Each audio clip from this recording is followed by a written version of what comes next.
ہمیں گناہوں کی سزا کیوں نہیں ملی؟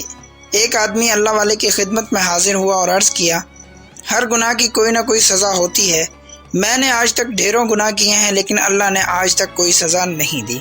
بزرگ نے اسے فرمایا، بیٹے اللہ نے تمہیں بہت دفعہ سزا دی ہے مگر تمہیں علم نہیں ہوا۔ وہ آدمی حیران ہو کر پوچھنے لگا، وہ کیسے؟ بزرگ نے فرمایا، سچ بتاؤ تم سے دعا کی لذت نہیں چھین لی گئی؟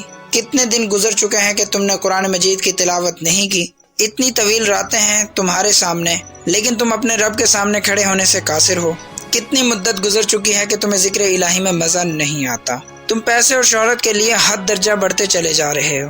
سچ بتاؤ تمہارے لیے نیکیاں کرنا مشکل اور جھوٹ، چوری، غیبت، چغل خوری کرنا آسان نہیں ہو گئی؟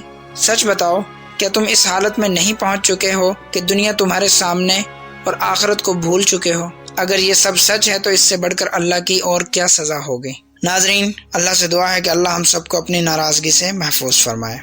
سلام پہنچے۔